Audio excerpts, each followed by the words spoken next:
everyone, and welcome to another edition of the Football Friday podcast. Matt Catrillo and Ian Hunter back here with you again this week. Alex Kozora and Tyler DiGiacomo both off. Hopefully we'll have them back for our next episode. Ian, what's going on? Both losers. Giant losers. Tell them I said that next time you talk to them. I will. I definitely will. And I'm sure they will hear that if they listen back to this recording once we get it up online. I'll make sure I text, call, and tweet at Kozora to make sure he knows that I think he's a loser. I have no doubt that you will do that. Yeah. But yeah, we had a good show last week. We missed you last week, Ian, but good to have you back here. Yes, it's been a busy couple weeks here in Bloomington, Illinois. Lots of stuff going on. Yeah, a lot of stuff going on for all of us, but we've been able to get it in because we don't want to let the audience down, so here we go. And one of the things we talked about last week, Ian, which we'll get into a little bit later on in the show, is we want to have you go through wins and losses for the Steelers schedule, and then we'll have you give like some approximate amounts for the Redskins and the Eagles schedule since we did not get a chance to do that with you last week. I am curious. I know you're a little bit more tolerable with that than Alex is, but Alex we still had fun with it last week, even though he doesn't want to admit it. Exactly. Alex is just one of those guys that he hates something, but when he does eventually begrudgingly do it, he does have fun with it. See? Exactly right. There you go. But before we get to all that, Ian, we're going to start with a couple of news notes that came down from the NFL this past week, starting off with Jeremy Maclin, very surprisingly being released by the Kansas City Chiefs. Now, the Chiefs, as we've seen in the past, have been kind of hamstrung with their cap situation. They're having issues barely being able to pay all of their draft picks. So Maclin was one of the bigger contracts that the Chiefs have had, and the Chiefs actually do save a lot of money. Maclin was due a base salary of $9.75 million this season. Cap hit was $12.4 million. So the Chiefs are definitely saving a lot of money. They do have a lot of dead money that they're going to take a hit with that. I think it's about $7 million. And when you look at the on-the-field situation at receiver for the Chiefs, Ian, we've known it's been thin in the past, but they've been able to get by with a good running game and Travis Kelce and obviously the defense that the Chiefs had. So what were your thoughts on this as far as the Maclin release goes, and where did the Chiefs go from here offensively? I'm actually just surprised at the timing, more or less. I mean, if he wasn't healthy enough a few months ago before the draft, why didn't you make this move then? Just the timing was what really puzzled me. And it was almost good to go, and he's been visiting with teams that are interested in signing him, was he at least good enough to get you to camp and you can see what he can do, or did he just not pass the physical? I really haven't read up on it enough to know. But Jeremy Maclin's always been a guy, even when he was in Philadelphia, who always was a good player, but never really was a special type of talent, always had to deal with some sort of injury. Just a guy that you kind of wonder what he would have been if the injury bug hadn't caught him as bad as it did. Yeah, definitely. He's a really good possession receiver, a guy that's reliable hands, can play anywhere, can play the slot, play the outside. He's got some speed to him. He was great with the Eagles. He was productive with the Chiefs when he was, in fact, on the field. And you feel the loyalty there with Andy Reid being his former coach in Philly and brought him over to Kansas City.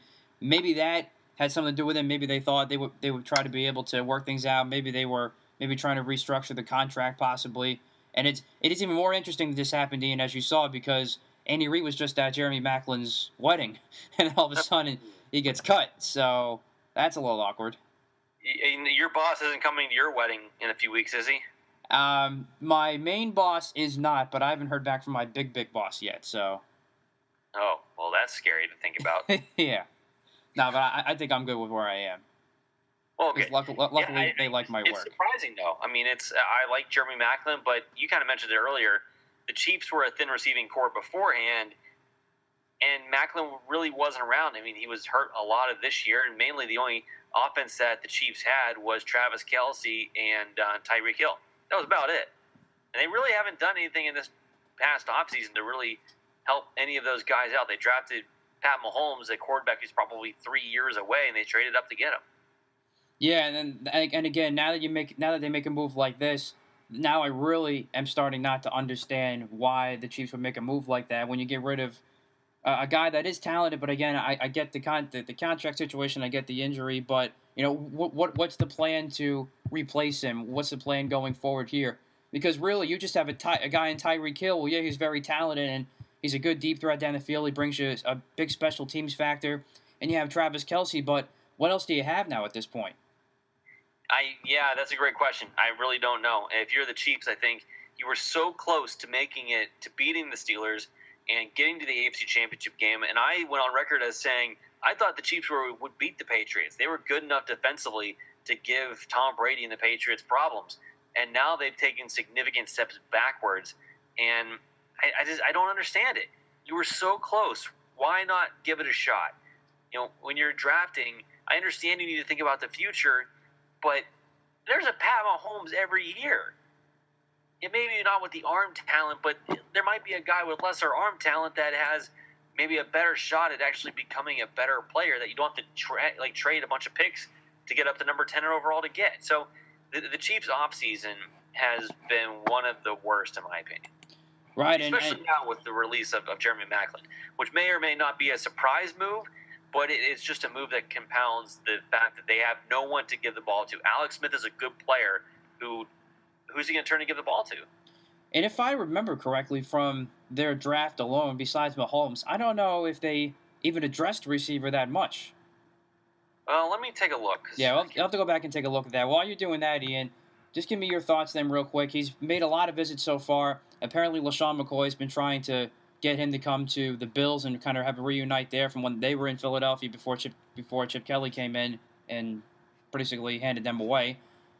He also visited with the Ravens, or I think he is visiting with the Ravens. He may have a couple other teams looking at him. Doug Peterson today said in his press conference before the final day of Eagles OTAs that the Eagles at this time are not interested in Jeremy Maclin, which of course has been the biggest speculation out there, being that Maclin had his most productive season when Doug Peterson was his offensive coordinator in Kansas City. I don't see the Eagles going after him either, because I think the Eagles now are much better at receiver than where they were before. They brought in the young guys like Sheldon Gibson and Matt Collins, so they want to have a better look at. Obviously, you have Alshon Jeffrey and Torrey Smith, so I don't know if the Eagles should or will go after Maclin at this point, but I don't know if you have any thoughts there. I would be shocked if they did. So looking back at Kansas City's draft, okay, number 10 overall, first round, was Pat Mahomes. I already talked about that. Right. Tanoa Paskin, I think is how you pronounce his last name. Oh, the defensive end from Villanova. Yeah, I Right. mean, hey, listen, a solid piece of granite. He's a big dude, athletic, strong. Gives you more depth on that already dominant defensive line. Yeah, that was a good pick. Well, but he's a piece of clay, and it's going to take a while to work for him. So if you're the Chiefs, you were so close to busting through and going to the AFC Championship game, and then who knows from there. And they drafted with their first two picks two guys that can't help them this year. And they drafted Kareem Hunt, who I liked out of Toledo, in the third round. In the fourth round, they drafted Jahud Chenson from Michigan, who I will be honest with you, I didn't watch any of, so I don't really know anything about him. But their first pick for their wide receiver was in round 4. So how are you going to score any points? You can have the greatest defense in the world, but if you don't score points, you're not going to win games. Right. If you don't score points, you don't win games. And come on. Definitely. Yeah, and I'm guessing, well, actually, I don't even know if I should even say that, because you would think Kareem Hunt and their fourth round pick might. I would guess they're obviously going to be counting on them more now. But Andy Reid's really not known for committing to the run.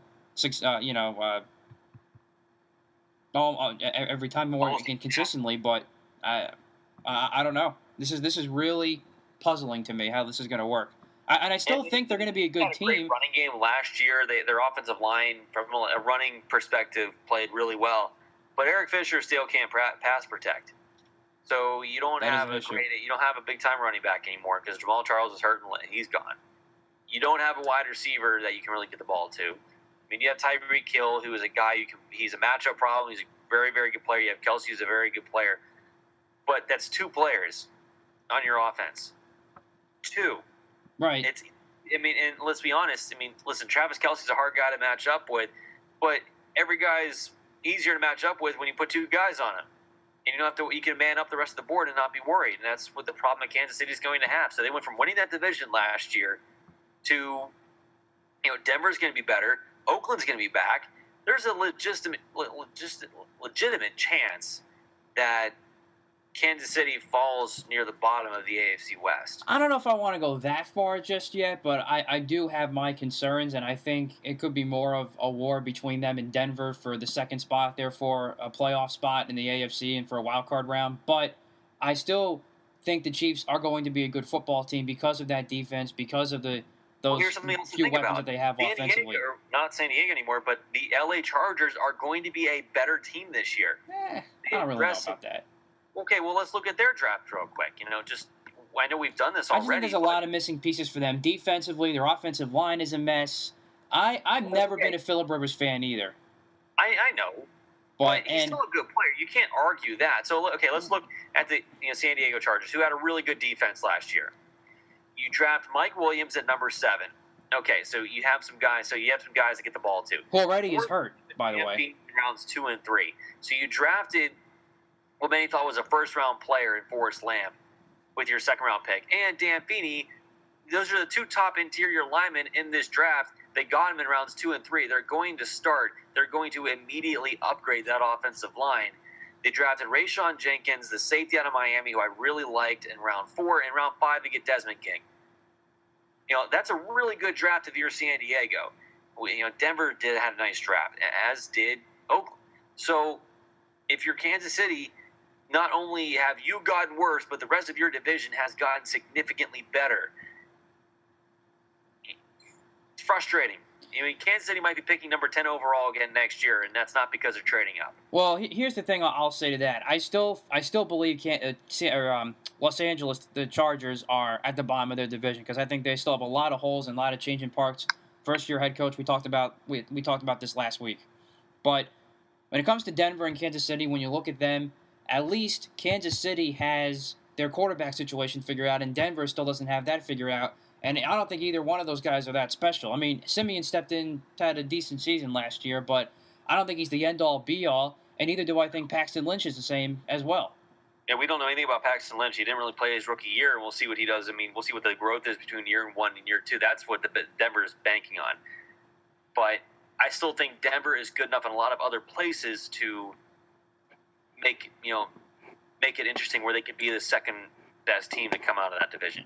Now, honestly, though, don't be surprised, though, if I know you don't think so, but don't be surprised if the Chargers make a run. I don't think they win the division, but I think it's a legitimate shot that they could turn into a wild card team this year. I'm not buying it, but we will see. Better interior line. Melvin Gordon played really well last year. You get Mike Williams in there and hopefully help solidify your wide receivers. You get your defense back healthy. Joey Bosa, a whole 16-game schedule with Melvin Ingram. You get your cornerback back. What's his name? Jason Verrett. You get those guys back. If you're San Diego, you have some pieces there to play with. And I think if you're Kansas City, you just took a huge step back. And losing Jeremy Maclin wasn't the reason why they're going to take a huge step back. It's just another addition to the subtraction. Now, quickly, where do you think he ends up? Jeremy Maclin. All health considered, it really. I wouldn't. Baltimore would be not shocking if he wound up there. Yeah, and I wouldn't be surprised. I'm surprised that he left Buffalo without a contract, but either one wouldn't surprise me one bit. Yeah, Buffalo or Baltimore, I think, would be most intriguing, just because Dennis Pitta just got released, and they don't have a lot of offensive weapons there either. Yeah, and they need another guy with a good possession type receiver. I think he could be a good fit in Baltimore. We'll have to keep an eye on that. That was very interesting, and we'll see how Kansas City responds from that coming into next year. So, next, Ian, let's move on to... Oh, what happened to my rundown? Everything ready to go. My rundown got messed up. Like I said, we'll get to the schedule in just one sec. Oh, yeah, the Jets. Starting a fire sale. How can I forget about this? Parting ways with Eric Decker. They're either going to release him. They're still trying to work out a trade. But they also have parted ways with 10-year linebacker David Harris. I don't see these moves as surprising considering the state of the Jets. There's a lot of things wrong with that organization right now. But I don't like where I think this might be heading, and that is the Jets are trying to tank. They're trying to go Sixers mode here, if you will. Knowing I don't know if they had far to go for tank mode. That team was terrible last year. true, but I'm just saying, Off-season. even if you don't have that far to go, what I'm saying is the principle there is not what you want to see, especially in the way the NFL is and the kind of game that it is. I don't see. I don't know. I just don't think it's right for the game, and I just don't see how players respond to possibly having that mindset. Again, I'm not saying it is the mindset. I'm just speculating. But based on what you're seeing, you can put two and two together. You know, if you have had a bad year for a couple of years, I mean, they had a good year the year before, and then this past year it all fell apart, and you have to wonder if if maybe the guys that were in that locker room weren't the right guys. And so Brandon Marshall's gone. Now Eric Decker is going to be gone. When they say they're going to try to find a trade partner, they've probably been trying to find a trade partner since before the draft, and they couldn't get any takers. So he's going to end up getting released. I mean, David Harris was a 10-year guy. You're trying to turn over that defense a little bit. Did they end up trading Sheldon Richardson? I can't remember. I don't believe that occurred yet. I think they were close during the draft. I could be wrong about that, but I don't think that's been moved. It's the Jets are a mess, though. I was reading on Twitter, and I think it was Daniel Jeremiah that tweeted out that he talked to an executive who said the Jets roster is the worst one he's seen in decades, and that's saying a lot. Because of the 49ers right now. Cleveland's roster last year was one of the worst I've ever seen. That's true. I forgot about Cleveland. You know, for the Jets to be there is really, really saying something. So it's cue the Acadie sax, cue the funny music, because do the Browns and Jets play it all this year? I'll have to look that up. I don't know, but I can see maybe somebody picking Cleveland. I think the Browns would absolutely destroy them. I don't know if I want to go that far, but I think they could. I think they could and would win that game. But I digress. Yeah, the Jets are they suck. They're terrible. Yeah, I think we're just going to leave it at that because we're just kind of beating a dead horse with them at this point. They have a lot of work to do, and they're definitely going to be in the top 5, if not maybe even the top pick next year. We'll have to see. Staying in New York, Ian, per ESPN's Adam Schefter, Odell Beckham Jr. has a direct reason for being absent from OTA, even though obviously he and his camp are not going to be, saying so, is that he's looking for a desire for a new deal. He's still on his rookie deal. He's only owed $1.8 million. So, and obviously because of all the production that he's had in the league for his first couple of years, it's obviously righteous in the fact that he can look for a new deal. But as I've said since the very beginning, since the Giants brought in Brandon Marshall, who again is a very outspoken type receiver as well in person, if the two of them going, being across the field from each other, that could spell trouble if things don't go right or don't start out right, whatever the case may be. Well, here is item number 1 here for the Giants. You have an unhappy or supposedly and allegedly unhappy Odell Beckham Jr., and we're not even in training camp yet. So this just could be a big can of worms that could really derail the Giants, who I still think that they are the best team in the NFC East. If this would leak into training camp is when I would start to get concerned. With OTAs, that's just a player saying, hey, I would like to get taken care of. And Odell Beckham is going to get his extension. He's going to probably, when he signs his deal, will probably get the highest deal for a receiver. He probably will. He just has to be patient, and he'll get it. Now, his big thing is him personally. If he can get his antics in control, his on-field stuff under control, I don't think you and I are going to be in disagreement when I say if he would play with his head on, he's probably the second best next to Antonio, or maybe third best wide receiver in the NFL, next to Antonio Brown and Julio Jones. I mean, there's no question about that, but again, it's all mental. Exactly, it's exactly right. I mean, you saw it in the playoff game and all the crazy things that he did when the Giants lost to the Eagles that Thursday night game when they had a chance to clinch a playoff spot. I mean, that's stuff that's nothing to sneeze at if you're the Giants, and you have to keep an eye on that. And if he's going to be a detriment like that, then no matter how good he is, he's not worth having on the field. And I know there's a few Giant fans, including my one cousin who I talk to often, who would almost think about getting rid of ODB because of not wanting to deal with his antics. Now, I think he's nuts, and I still would find a way to make it work, but there comes a time where maybe you do have to say, it's time to go, almost like how the Eagles and the T.O. situation ended. Yeah, I mean, I don't think Odell Beckham is even in the same neighborhood as T.O. At least not yet. No. But I think that Odell Beckham, I don't want to take away something because I love his passion, and there's a lot of things I love, and with a lot of young players, it just takes me a while to harness that and use it in a positive way because right now it's being used in a detriment. So if Odell Beckham can get his mind cleared and you can play with that passion while not hurting his football team, then his contract will work itself out. But if he keeps with the antics, he'll always have that question mark of, and you brought it up, is he worth it? And there will be plenty of teams, probably including the Giants, that will say, yes, he's worth the antics. But that cloud is always there, like, is this guy worth it? Yeah, he's great. He'll catch, 100 balls and probably be a Pro Bowler, but man, is he worth it? When the times get tough, when we need a play, is he going to make that play? And that is the yet to be determined for Odell Beckham Jr. He's made so many great plays, but can he make them when they count now? In the playoffs, when times are tough, when you're playing the best, we'll see.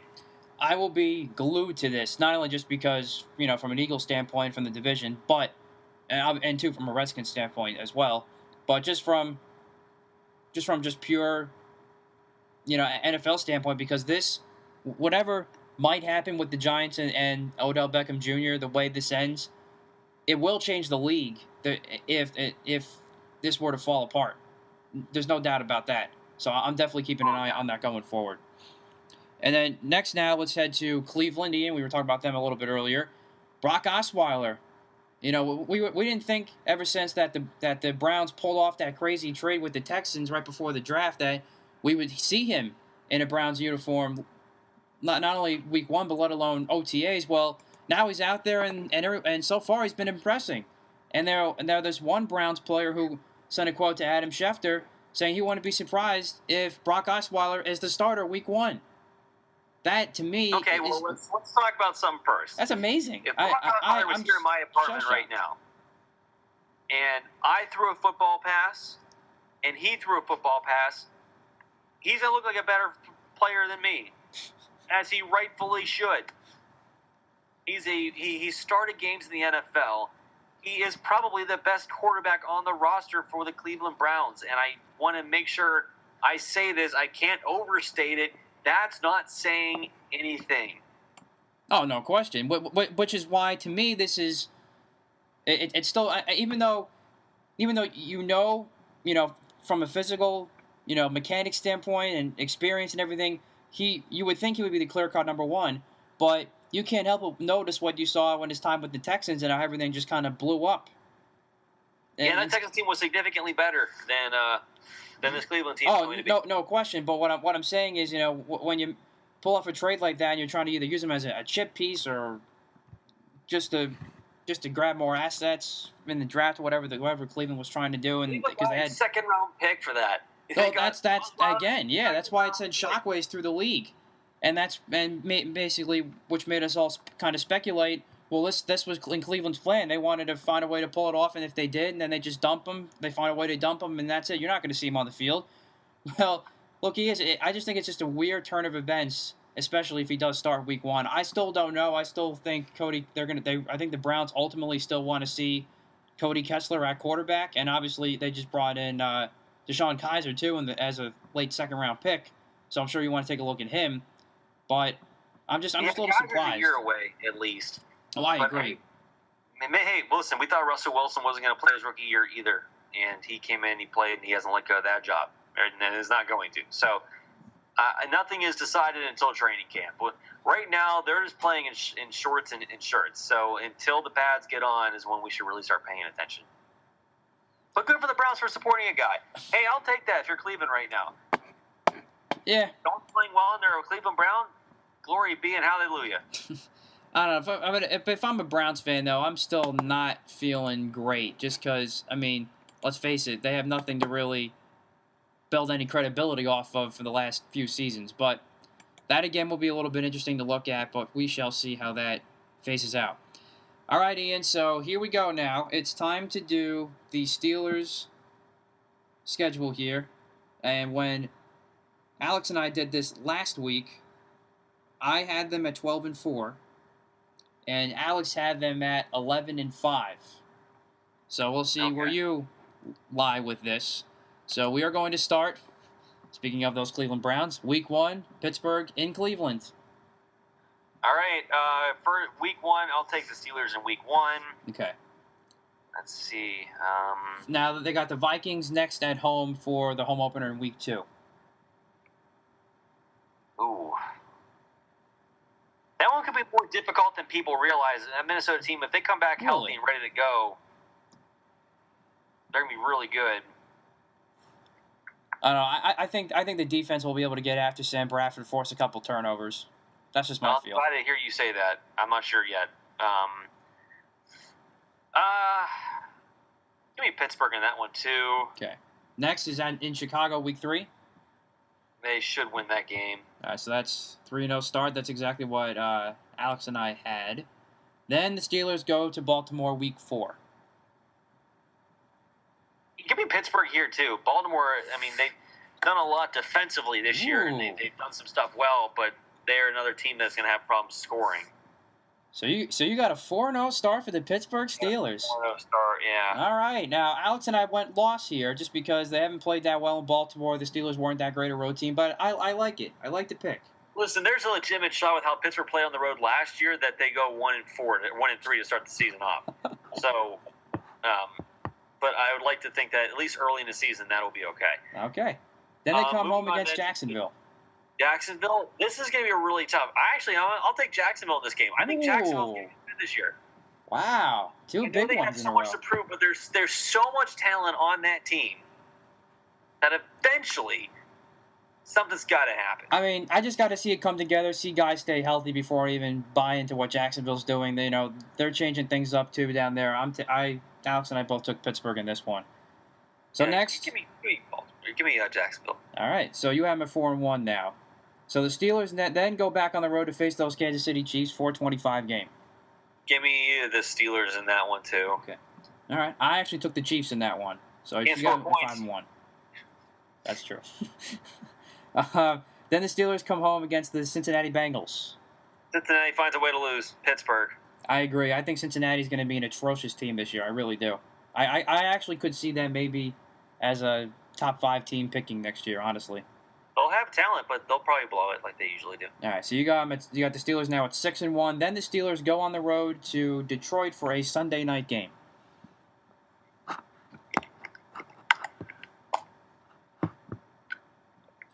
Stumped you here. Give me Pittsburgh. Going Pittsburgh, okay. Alex took Detroit. I took Pittsburgh as well. Next, Steelers stay on the road in Indy. Have Indy's number. Pittsburgh. I agree with that as well. So you got them now at 7-1. Then the Steelers come home for a Thursday night game against those pesky Tennessee Titans. Give me the Titans.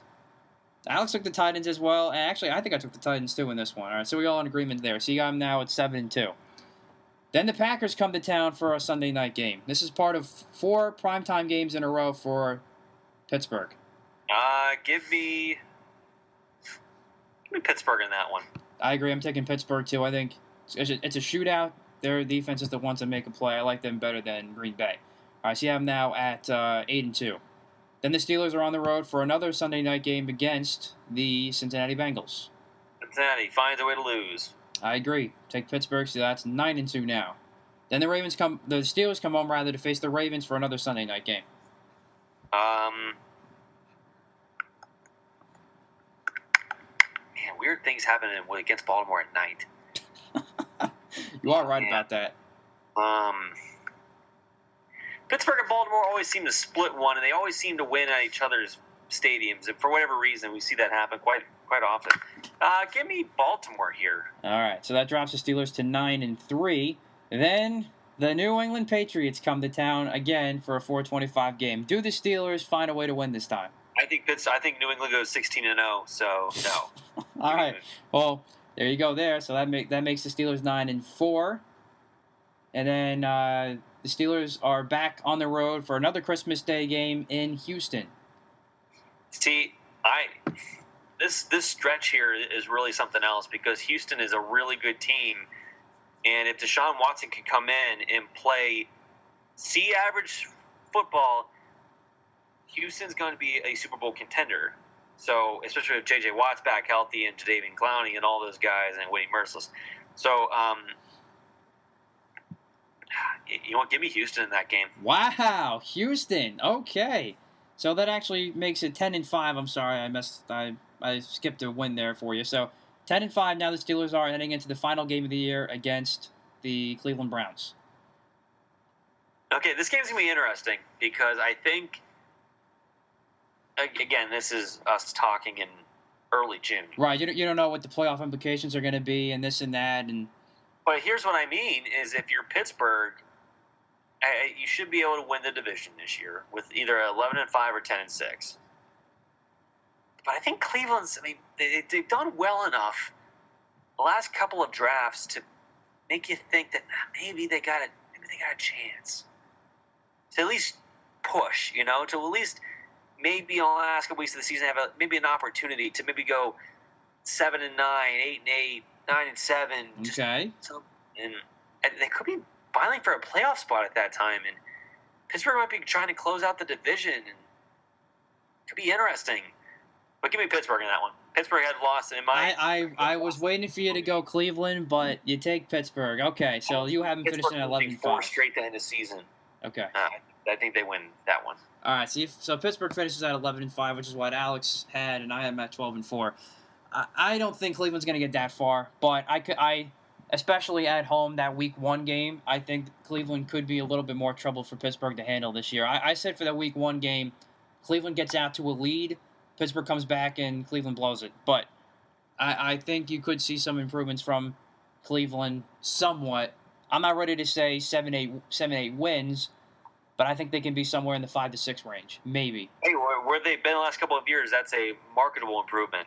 Right, and simply because, you had a lot of rookies on the offensive line last year, on the defensive line, and on the secondary. They've all had a year under their belt. That gives them some confidence. Maybe that does something there, but I don't know. I think Cleveland still is a little bit ways away. Plus, they got to figure out their quarterback situation, too. Exactly. All right, so next team, we're going to continue our divisional talk that we started 2 weeks ago. And this week, we're going to flip it up to the AFC South and the NFC West. So we're going to start with the AFC South first, Ian. We've talked about how Tennessee's been giving Pittsburgh issues over the years and how I think they're going to be a better team. And I'm just going to flat out say right now, Ian, I think this is Tennessee's division to lose. The way they are with their running game, the way they are defensively, now that they upgraded at receiver to give Mariota some weapons on the outside, I think this Tennessee team can be a pretty good team this year. I really do. So, and I look at the rest of the division, and I think they're the best team. Theirs to lose. This has been Houston's division. I agree. I think it's theirs to lose just because I get Houston's defense is good, and they're going to – this is a two-horse race, I think, between Tennessee and Houston. But Tennessee, I think, is much better offensively than where Houston is right now, especially with Houston not really having their quarterback situation figured out. I still think Houston is going to – but Indy's so good. I don't know, man. The AFC South could surprise some people this year. I mean, yeah, it's a weird division. And say they're the ones. They made some big strides last year, but they have to get over the hump. And Houston's been really good. Jacksonville seems to have all the pieces in place to make at least a push. Indy finally got rid of their dumb general manager, and they finally had a good draft, and they brought some guys in that can really help play well. Tennessee had a good draft too, though. That's a good division, man. I don't want to say that Tennessee's going to run away with it, though. I don't think it's theirs to lose. I think it's up, and everyone has their crosshairs pinned on the Texans. But the Texans are getting J.J. Watt back, which Jadeveon Clowney and Merciless. We already talked about this. Right. Hopkins and Will Fuller, and they have some guys there that can really play. Will Fuller's got to catch the football. Yeah, he does, but if you have a quarterback who can get it to you more consistently, then that'll help, hopefully. hopefully, anyway. At least on paper. I don't know, just the way I Braxton Miller, too. Right, but and so there's options there. Lamar Miller's there. So this is a Houston team that if Deshaun Watson can come in, play well, and play just, don't turn the ball over and make good decisions, make some plays for his team, Houston's going to win this division. But honestly, do you think Houston can win this division with Tom Savage at quarterback? No, it has to be Deshaun Watson. Has to be. I'm thinking the same too. I mean, you just don't know. I think Watson could start, but I'm just saying I think he is still a year away to be playing. But if you're, as I said before, if you're going to take any of these quarterbacks from this draft, Watson's going to be the most ready to play this year. And if he does get in that case, the brightest, he plays the best. That's very true, but I'm just saying the NFL is a different animal, and I saw the tape and I see some of the decision making issues that he had, and I can see that hurting the Texans too. And then if that happens, then maybe the Texans could pull him, and then you're going back and forth. I wouldn't be surprised if I saw that happen. He's a better coach than that, and we have to remember, as good as his Clemson team was, DeAndre Hopkins wasn't playing for Clemson this year. Was a couple years ago. He's not now. He's a beast. No, he is. And Wayne Gallman was a nice player at Clemson. He's not Lamar Miller. So I think, just from a standpoint, I mean, the offensive line for Houston's not great. I think that's another issue too. What did they do in the draft? Now I got to look, and I can't remember all the draft picks now. Off my head. Yeah. But yeah, either way, I just think Tennessee is better off at quarterback, which I think makes the biggest difference between the two teams. I really do, and I like Tennessee's running game better. Where I think if you're facing two teams, it's going to be a ball control type of game. At least that's how I would approach it, and I take Tennessee in that one with the way DeMarco Murray's reemerged, and you have Derrick Henry and just all those big backs that they have back there. I feel more comfortable leading Tennessee that way. But when you look at the rest of the division too, you mentioned Jacksonville. I'm just kind of reiterating this. Not only, defensively they have the pieces, but one, can they put it together? Two, can guys stay healthy? Some of the big guys like a Jalen Smith, Jalen Ramsey, etc., the guys they brought in this year. And then a quarterback. To me, that's still not solved. And I don't think they can win games with Blake Bortles, and they have nobody else there right now. Plus, you've got a whole change of philosophy with Tom Coughlin taking over at the top and all the way down. I don't know what I believe in Doug Marrone as a coach as well. I haven't seen a whole lot of him. Let me ask you a question. If we're going to base this off quarterbacks, who's the best quarterback in the AFC South? Best quarterback in the AFC South right now is Andrew Luck. But let's face it, he doesn't have a lot. He's getting beat up, and he doesn't have a lot. Let's look at what Indy did. I know we've done this already, but Malik Hooker, Quincy Wilson, Terrell Basham, their defense was putrid. They brought three guys who can come in year one and play. It's still a lot of faith, though, in those guys. Yeah, but at least they'll be better than some of the guys they've had before. Zach Banner is a huge guy. He's going to come in. Marlon Mack is a good player. And then Anthony Walker, their fifth-round pick, a kid out of Northwestern. They had some, defensively did some good jobs, and offensively their line got better last year, and you hope that they'll gel another year. We can't overlook Indianapolis. Can't do it. Andrew Luck, we have to remember how great he was whenever there was an actual team around him. Right. I agree. I agree, but again, that's just a whole lot that has to come together. Yeah. So it's gonna be fun. No, that's for sure. Yeah, like I said, this is. I'm intrigued by both South divisions this year. I really am. I'm more so by the NFC South because I think it obviously has way better talent. It's a way better division, but the AFC South is very intriguing too because of based off this conversation we're having right now. So let me ask you this now, Ian. Give me your rank right now, your champion, and how you think things will shape out in this division. Oh, jeez, you're killing me, Controllo. I ask a lot, I know. If you're going Tennessee, I'll go Houston. I think that defense is going to be really something else. And I think that as great as I have this feeling Deshaun Watson is going to play really well. Indianapolis and Tennessee and Jacksonville, I think it could be one of the best divisions in football this year. But because you're making me choose, I'll take Houston. Houston. Okay. Then who do you think goes second, third, fourth? Just out of curiosity. Oh boy. Tennessee second, Indy third, Jacksonville fourth. And I don't mean to say that it's Jacksonville back in the cellar. I legitimately think that each team could make a push for the playoffs this year. If any one of those teams won that division this year, I wouldn't be surprised. Even Jacksonville. Okay. I don't know if I'm going that far, but I wouldn't be surprised if Jacksonville is better and you start seeing pieces come together. It's more of just they have to prove it to me that they can finally put those pieces together. They were the best defenses in football last year. Blake Bortles can play consistently and not turn the ball over, then. Yeah, that's a pretty big if right now, too. So, for me, as I said, I'm taking Tennessee 1, Houston 2, Indy 3, Jacksonville 4.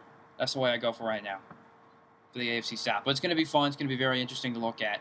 So now, Ian, let's go to the AFC West, or I'm sorry, the NFC West. And I think, I think this could be the worst division in football this year. It's going to make a case for it because really, it was last year for sure. You look at Seattle, and they have their own issues, but they're still a very good team that's going to be competing, to make another deep playoff run. But you look at the LA Rams; they're a mess. They're up there. They have a young quarterback trying to work his way through. Arizona is a mess. They're getting old. They need to make a change at quarterback at some point. And then the 49ers obviously are in total reset mode with a new GM, new coach, depleted roster. They're literally starting from scratch as anyone as I've seen in this league before with that kind of roster they have. So I think Seattle runs away with this thing. I really do. Maybe Arizona. Arizona's better this year. They had their problems last year, and some of it was actually kind of surprising. And sometimes that happens. Everyone thought Arizona was the popular pick to maybe go to the Super Bowl last year. And so we're only a year away from that. And I think that aside from a couple of injuries, they had moments last year where you were just wondering. Their issues going to be offensively. Got to score points. Their defense was good. Got to score points. They have a marquee player in David Johnson. But that's it. Defense. An aging Larry Fitzgerald who can show some flashes at times. Yeah, so they skill position wise, other than David Johnson, they need some work, and they've done some things. I like the fact they brought in Hassan Reddick. I think I don't want to say Arizona's a bottom feeder, but LA and Frisco are bottom feeders. So from that standpoint, they are the worst division in football, mainly because those two teams right there bring the whole thing down multiple pegs. Yeah, I don't know. I look at Arizona and some of the turnover issues that they had last year, and I still think Bruce Arians is a good coach. I really do, and that's why I think they're going to be the only team that would keep Seattle in check, so to speak. But I still think they're a ways away from where Seattle is now at this point. With where they are right now. I would agree. So if you're going to go there, I would say Seattle is 1. I'll go Arizona 2. Then I'll go LA Rams 3 and San Francisco 4. But San Francisco is going to be intriguing to watch. The Alabama Crimson Tide. The Alabama Crimson Tide, yeah. And USC at number 4. But here's the thing with San Francisco this year. I think maybe I'm saying this just because they're on the Eagles schedule this year, but they could potentially be dangerous for a team that's maybe coming off a big win, and they feel like they can just run all over this team and trap games. Exactly. I think I think they're a dangerous team for a trap game, exactly. And I really do love what John Lynch has. The mindset he's putting into that team and just saying, let's just go out there. We know we have a long ways to go, but you better go out there and play hard and give it all you got because you never know what can happen. Because that's the way he played the game, and that's what made him so good. You bring in Solomon Thomas, you bring in Reuben Foster. Yeah, exactly right. Two pieces to build around, and they drafted well on the defensive line the last couple of years. And they just need guys to produce. But they're another team that offensively they just don't have a whole lot to go for. Yeah, absolutely not. Yeah, and, if they're going to have any strengths this year, it's going to be some of those guys that might emerge defensively. But again, they're going to be rookies. They're going to be learning. They're going to have their own growing pains. But I just think down the road, this team could be back, and that's just because of the great job, the phenomenal job, really, that John Lynch has done, basically coming into this thing blindfolded, honestly. And now I still think they're going to be probably only a 2-3 win team, but if you're anybody playing the 49ers this year, you better be ready to play some football because they're going to be ready to go. I don't think they're going to roll over. I think they might not win a whole lot of games, but they're going to give people some tough time. I agree. Good call, Catrilla. I agree. Well, thank you. I appreciate that. Like I could see a lot of close games with them dropping maybe a lot of close games and things like that. I could see them, Kyle Shanahan, maybe being aggressive just for the heck of being aggressive. Yeah. You know, it's dangerous, but I still don't know where they're going to be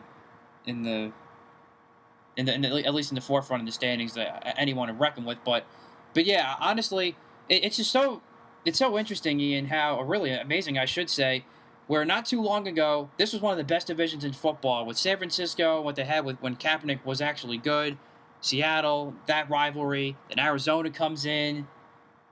And the Rams still have a pretty good defense, so they even had some good wars with those teams.